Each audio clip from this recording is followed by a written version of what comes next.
আশা করি play academy Bangla YouTube চ্যানেলের computer ভাইরাসের ভিডিওটা দেখে এসেছো। সেটা ছিল প্রথম অংশ। ভিডিওর বাকি অংশটা এবার আমরা আলোচনা করব এখানে। যদি প্রথম অংশের ভিডিওটা না দেখে থাকো তাহলে ক্যাপশন থেকে সেই ভিডিওর লিঙ্কটা চেক আউট করে দেখে আসতে পারো। চলো তাহলে শুরু করি পরবর্তী অংশের ভিডিওটা। আমরা কথা বলেছিলাম ম্যালওয়্যার নিয়ে। ম্যালওয়্যার কত রকমের হয় সেটা নিয়ে আমরা আলোচনা করেছিলাম সেখানে প্রথম অংশের ভিডিওতে। এই অংশে কথা বলবো যে কম্পিউটার সিকিউরিটি থ্রেটস বা কম্পিউটার ভাইরাসেস অ্যাকচুয়ালি কত প্রকার। চলো তাহলে দেখি, সঙ্গে এটাও দেখবো যে কিভাবে আমরা এই সিকিউরিটি থ্রেটসের হাত থেকে রেহাই পেতে পারি, এগুলোকে অ্যাভয়েড করতে পারি। প্রথম, ভাইরাস বা ম্যালওয়্যার। ম্যালওয়্যার এমন একটা সফটওয়্যার বা এমন একটা কোড যেটার প্রধান কাজ, প্রধান উদ্দেশ্য টার্গেট ডিভাইসটার ক্ষতি করা, সেটাকে ড্যামেজ করা। সাধারণ প্রোগ্রামিং ল্যাঙ্গুয়েজ ব্যবহার করে সমস্ত ম্যালিশিয়াস প্রোগ্রামগুলো বানানো যায়। এই ম্যালওয়্যার কত রকমের হয়, কত রকমের ক্যাটাগরিতে ভাগ করা যায় সেটা অলরেডি ডিসকাস করা হয়ে গেছে, দেখে নিতে পারো। দ্বিতীয় হচ্ছে ওয়ার্ম ভাইরাস। ওয়ার্ম এর বাংলা মানে হচ্ছে পোকা। এই ভাইরাসটা যে সিস্টেমে থাকে বা থাকবে সেই পুরো সিস্টেমটাকে ইনফেক্ট করেই ছাড়বে। পোকামাকড়দের মতোই বংশবিস্তার করতে পারে এবং অটোমেটিক্যালি ফাইলস জেনারেট করতে থাকে সিস্টেমে, ফলে স্টোরেজ এবং storage drive related problem face করতে হয় ইউজারকে। আরও অনেক সমস্যা হয় এই ওয়ার্ম ভাইরাসের জন্য। তৃতীয়, ট্রোজান। কম্পিউটার ভাইরাসের মধ্যে বোধহয় সব থেকে স্মার্ট হলো এই ট্রোজান, কারণ এই ট্রোজান সবসময় নিজের ট্রু ফর্মে ধরা দেয় না। ছদ্মবেশে কম্পিউটারের মধ্যে লুকিয়ে থাকে এই ট্রোজান। সচরাচর বোঝাও যায় না যে সিস্টেমটা ইনফেক্টেড। ক্র্যাক বা পাইরেটেড সফটওয়্যারের সাথে পাইল আপ হয়ে এগুলো কম্পিউটারে এন্টার করে চলে আসে। সেই সফটওয়্যারটা ইনস্টল করলে তখন ট্রোজান এক্সিকিউটেড হয়ে সিস্টেমকে ইনফেক্ট করে ফেলে, সিস্টেমকে খারাপ করে দেয়, ইম্প্যাক্ট ফেলে সিস্টেমে। এছাড়াও ওয়েব স্ক্রিপ্টিং ভাইরাস বা ব্রাউজার হাইজ্যাকার ভাইরাসের জন্য যখন অটোমেটিক্যালি কোনো ম্যালিশিয়াস ওয়েবসাইট খুলে যায় তখন সেখান থেকেও ট্রোজান আমাদের সিস্টেমে, কম্পিউটারে এন্টার করতে পারে। চতুর্থ, র্যানসামওয়্যার। খুবই সাম্প্রতিককালে এই র্যানসামওয়্যার বড়োভাবে আত্মপ্রকাশ করে। 2017 সালে এই র্যানসামওয়্যারের জন্য প্রচুর কোম্পানির প্রচুর ডেটা কম্প্রোমাইজ হয়েছে। কে এই র্যানসামওয়্যারকে বানিয়েছে সেটার সঠিক কোনো নাম পাওয়া যায় না, সঠিক কোনো ইনফরমেশন পাওয়া যায় না, কিন্তু এটা ওয়ার্ল্ডের ইন্টারনেট সিস্টেমকে এত বাজেভাবে এফেক্ট করেছিল যে বর্তমানে প্রায় প্রত্যেকটা অ্যান্টিভাইরাস কোম্পানি এই র্যানসামওয়্যারের ওপর সবসময় বিশেষ লক্ষ্য রাখে। কিভাবে কাজ করে এই র্যানসামওয়্যার? র্যানসামওয়্যার খুবই সাধারণ কিন্তু খুবই ক্ষতিকারক একটা কম্পিউটার ভাইরাস। এখানে কি করা হয় যে একটা ভাইরাসকে কোনো একটা ডিভাইসে ঢুকিয়ে দেওয়া হয়, তারপর সেই ভাইরাসটা ডিভাইসের সমস্ত ফাইলস এবং ফোল্ডার্সকে এনক্রিপ্ট করে লক করে দেয়।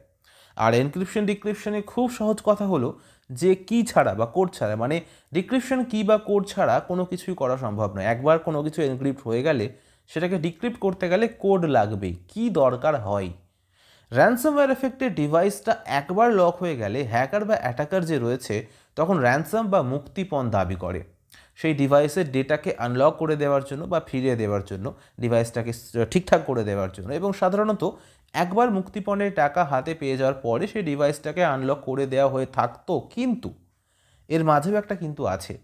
অনেক ক্ষেত্রে দেখা গেছে যে টাকা পয়সা মিটিয়ে দেওয়ার পরও ডিভাইসের ডেটাকে ডিক্রিপ্ট করে দেওয়া হয়নি, ডিভাইসের অ্যাক্সেসটা ইউজারকে ফিরিয়ে দেওয়া হয়নি।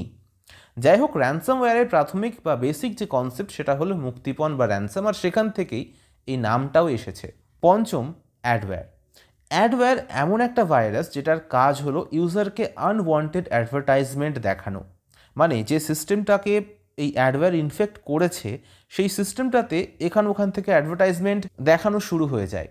গুগল অ্যাডসেন্স যেভাবে রেভিনিউ জেনারেট করে অ্যাড দেখিয়ে, সেভাবেই অ্যাডওয়্যারগুলো কিন্তু অ্যাডভার্টাইজমেন্টের থ্রু রেভিনিউ জেনারেট করে, কিন্তু সেই রেভিনিউ চলে যায় হ্যাকারদের কাছে, অর্থাৎ যে অ্যাডওয়্যারের আসল মালিক বা যার যে সোর্স আর কি।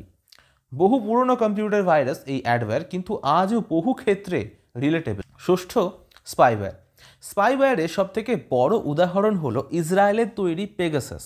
আসলে স্পাইওয়্যার এমন একটা প্রোগ্রাম যার কাজ হলো ইনফেক্টেড সিস্টেম বা ডিভাইসটার ডেটা চুরি করে অন্য জায়গায় পাঠানো। স্পাইওয়্যার যে ডিভাইসটাতে ইনস্টল থাকবে সেই ডিভাইসটা সমস্ত রকমভাবে মনিটরিং করতে পারবে হ্যাকাররা। ক্যামেরা অ্যাক্সেস থেকে শুরু করে মাইক্রোফোন অ্যাক্সেস, পাসওয়ার্ড চুরি করে নেওয়া, সমস্তটা করা সম্ভব হ্যাকারদের পক্ষে। সপ্তম হচ্ছে রুটকিট।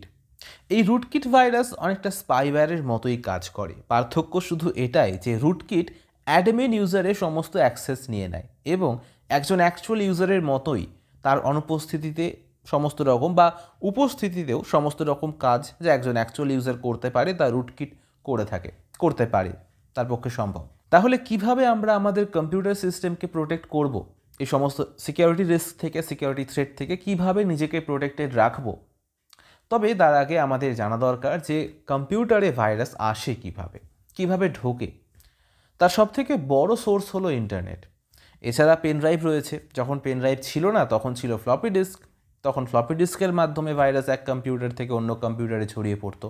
যাই হোক, আমরা নিজেদেরকে সেফ রাখবো কিভাবে, তার জন্য প্লে একাডেমি বাংলা ইউটিউব চ্যানেলটা এবং play.com ফেসবুক পেজটাকে সাবস্ক্রাইব করব, ফলো করব আর ভিডিওর বাকি অংশটা দেখব।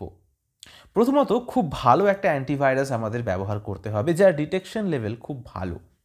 অনেকেই বলে থাকে যে উইন্ডোজ ডিফেন্ডার খুব ভালো, আলাদা করে অ্যান্টিভাইরাস বা সিকিউরিটি সফটওয়্যার ব্যবহার করার দরকার নেই। কিন্তু রিয়েল লাইফ এক্সপিরিয়েন্স থেকে বলছি, যদি খুব বেশি নেট সার্ফিং করো, ব্যান্ড ম্যালিশিয়াস ওয়েবসাইট ভিজিট করো বা পাইরেটেড সফটওয়্যার ইউজ করো, পাইরেটেড অ্যাপ্লিকেশন নিয়ে নাড়াচাড়া করো, তাহলে তোমার উচিত একটা ভালো অ্যান্টিভাইরাস সফটওয়্যার ব্যবহার করা যার ডিটেকশন লেভেল খুব ভালো। ডিটেকশন লেভেল অর্থাৎ যার ডেটাবেস খুব বড়, ভাইরাস ডিটেক্ট যে খুব ভালোভাবে করতে পারে, বাজার চলতে যে সমস্তগুলো পাওয়া যায় সেটাই যে ভালো হবে সেরকম কোনো ব্যাপার নয়। তার জন্য কোনো এক্সপার্টের সাথে কথা বলতে পারো যে তোমাকে বলে দেবে যে এটা ভালো বা সেটা ভালো, বা এটাও করতে পারো যে এমন কোনো মানুষ, সেটা বন্ধু হতে পারে, বাড়ির বড় কেউ হতে পারে, বা কোনো টিচার হতে পারে, যেই হতে পারে, যিনি রিয়েল লাইফে অ্যান্টিভাইরাস ব্যবহার করে দেখেছেন এবং যিনি জানেন যে হ্যাঁ এইটা ভালো, এর ডিটেকশন সিস্টেমটা ভালো, বা এই কোম্পানির যে অ্যান্টিভাইরাস তার ডিটেকশন সিস্টেমটা ভালো। সেখান থেকে তুমি একটা অ্যাডভাইস নিয়ে নিজের চয়েসে একটা অ্যান্টিভাইরাস বা সিকিউরিটি সফটওয়্যার ব্যবহার করতে পারো কিনে। কারণ এই সমস্ত ক্ষেত্রে সত্যি কথা বলতে উইন্ডোজ ডিফেন্ডারকে দিয়ে কাজ হয় না। রিয়েল লাইফ এক্সপিরিয়েন্স থেকে বলছি, উইন্ডোজ ডিফেন্ডার এক্ষেত্রে একেবারে অচল। আর অ্যান্টিভাইরাস যদি ইউজ করছো, চেষ্টা করবে অ্যান্টিভাইরাসকে সবসময় আপডেটেড রাখার। দ্বিতীয়ত, নেট সার্ফিংয়ের সময় একটু খেয়াল রেখে উল্টোপাল্টা লিঙ্কে প্রবেশ না করাই ভালো। এতে ইনফেক্ট হবার চান্স অনেকটা কমে যায়। আর উল্টোপাল্টা সাইটে যাওয়ারই বাকি দরকার, কারণ ব্যাকগ্রাউন্ডে এমন অনেক কিছুই হতে পারে যেটা অজান্তে আমাদের সিস্টেমকে ড্যামেজ করতে পারে।